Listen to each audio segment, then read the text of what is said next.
Mabuhay Pilipinas! Maligayang pagbabalik dito sa aking channel, pero kung bago ka lang, pasuyo ng like and subscribe. Salamat agad. Ngayong umaga ng Lunes, May 27, 2024, mga kababayan, ang binabantayan po nating bagyong Aghon ngayon po ay nasa sentro na po ng Baler, Aurora. At ito po ay merong maximum sustained wind na 140 km per hour at ito po ay kumikilos pa northeastward at 10 km per hour. Sa ngayon po ay unti-unti na po itong lumalayo sa Philippine Area of Responsibility. Kaya naman bumaba na po ang signal mula sa signal number 3 ay signal number 2 na po ngayon ang Polillo Island. Kasama dyan ang southern portion ng Isabela, ang northern portion ng Aurora. Samantalang nasa signal number 1 pa rin po ang Isabela, Quirino, Nueva Vizcaya, Nueva Ecija, ilang parte ng Bulacan, kabuuan ng Rizal, kasama po ang ilang bahagi ng Quezon at Camarines Norte. So mga kababayan, antabayanan po natin ang mga susunod pang update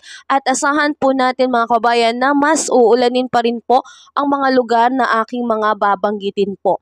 So ngayon po asahan natin na uulanin pa rin po ang eastern portion po ng Isabela at northern portion po ng Aurora. So ingat po tayo mga kababayan dahil malaki pa rin po ang tsansa ng pagkakaroon po ng pagbaha and landslide lalo na po sa mga prone areas. At sa ngayon po sa Metro Manila at ilang bahagi po ng Luzon, asahan pa rin po ang pagkakaroon po ng tsansa ng pag-uulan lalo na pagdating ng hapon at sa gabi dahil patuloy pa rin po tayo kahit papaano ay nakakaramdam ng epekto nitong bagyong Aghon kahit na medyo papalayo na po ito ng ating bansa. So kung tayo po ay lalabas ng bahay, papasok ng trabaho o ng paaralan, huwag nating kalimutan magdala ng payong dahil pananggala po natin ito sa mga biglaang pag-ulan. So mga kababayan, patuloy po kitang i-update kaya pasuyo naman ng like and subscribe kung nakatulong sa iyo ang video na to at pasuyo na rin po ng notification bell para updated ka sa susunod pang update sa bagyong Aghon. Muli maraming salamat at ingat ka kabayan.